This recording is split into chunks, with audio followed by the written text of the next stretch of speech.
You already know you're going to die. You've known since you were a child. And somewhere along the way, late at night, at a funeral, staring at the ceiling, you've quietly asked yourself the oldest question a human being can ask. What happens next? Here's the strange part. You are not the first to wonder. 40,000 years ago in the firelight, someone else lay awake asking the exact same thing. And the answers they invented are still shaping how you think about death today.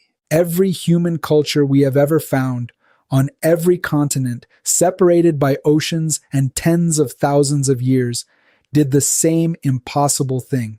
They looked at a dead body and they refused to believe it was simply the end. They invented somewhere else, a journey, a world beyond this one. So what did the first humans actually believe was waiting on the other side? The trail runs through gifts buried in the dark, through skulls kept like treasures, through the dying sun, and through the very first words ever written about death. Let's start in the grave. Wherever archaeologists dig up the ancient dead, they find the same thing: stuff, tools, food, beads, weapons, hunters buried with their spears, mothers with their jewelry, children with tiny carved toys. You do not pack a bag for someone who is just gone. You pack a bag for someone who is going somewhere. The body was often curled on its side, knees to the chest, the exact position of a sleeping person or of a baby in the womb, waiting to be born again. And it was dusted in red ochre, the color of blood, the color of life, as if to carry a spark of the living world into whatever came next. Before a single word was ever written, ancient humans were already saying it with their hands. Death is not a wall, it's a door. But some of them did something far stranger. They refused to let the dead leave at all. At a place called Jericho, around 9,000 years ago, people buried their dead beneath the floors of their own homes. Then they did something extraordinary. They dug the skulls back up. They covered the bare bone in plaster, carefully sculpting back the face, the cheeks, the nose, and pressed seashells into the eye sockets, so the dead could see again. And they kept these faces in the house, on a shelf, among the living. Thousands of years earlier, at Göbekli Tepe in Turkey, the oldest temple on Earth, archaeologists found human skulls deliberately carved and marked, evidence of what they call a skull cult. And it wasn't only the skulls they kept near. At Çatalhöyük, one of the world's very first towns, families buried their dead directly beneath the floors of their houses, under the very platforms where they slept. Every single night they lay down to sleep on top of their own ancestors. The dead were not sent off to some cemetery on the edge of town. There was no edge of town. There was no away. To these people, death did not remove you from the family. It just changed your seat at the table. The dead were still here, watching, listening, part of the household. They were the first ancestors, the first ghosts, and they were not feared. They were kept close. So where did they imagine the dead actually went? Look up. Every single day, our ancestors watched the sun die. It sank, bled red across the sky, and was swallowed by the dark. And every morning, against all reason, it climbed back out, reborn. It is almost impossible for us to feel how powerful that was for a people with no electric light and no science of the stars. Just the certainty that the giver of all life died every night and returned every dawn. Across the ancient world, graves were turned to face the rising sun, or the setting sun in the west, lining the dead up with that great daily resurrection. If the sun could die and come back, why not a human being? The red ochre, the sleeping position, the grave aimed at the dawn, it was all one single idea, written in earth and bone. You will rise again, like the sun. And then, around 5,000 years ago, humans finally learned to write.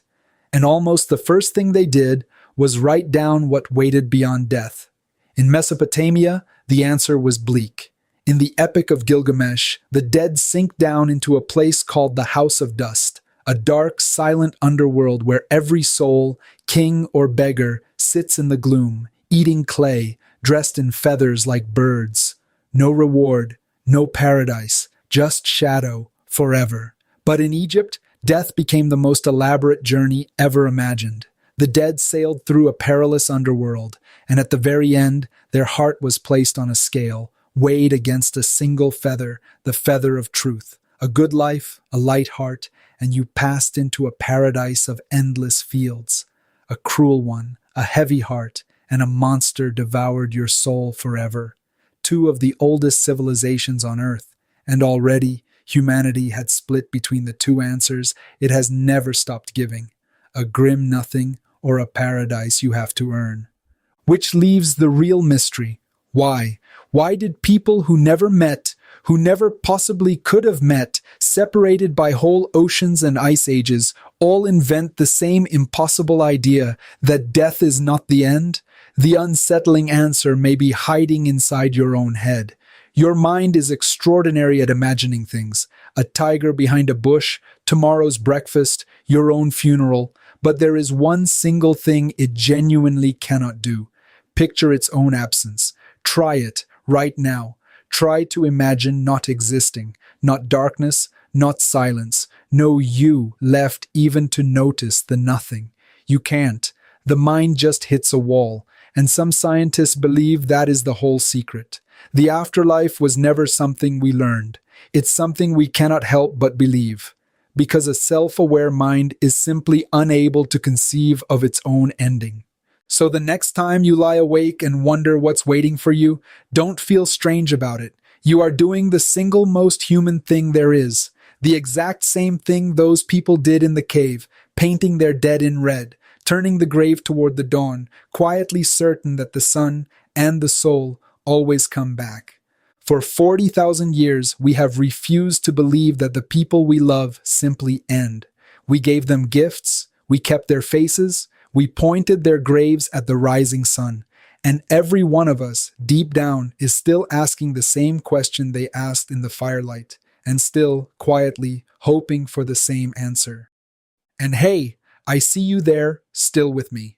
If some question about all this won't leave you alone, leave it below. The best ones become our next video, but belief is invisible. The proof of what ancient humans thought about death is in what they did with the body itself. The red paint, the gifts, graves older than our species. What did ancient humans do with their dead? That's the next one.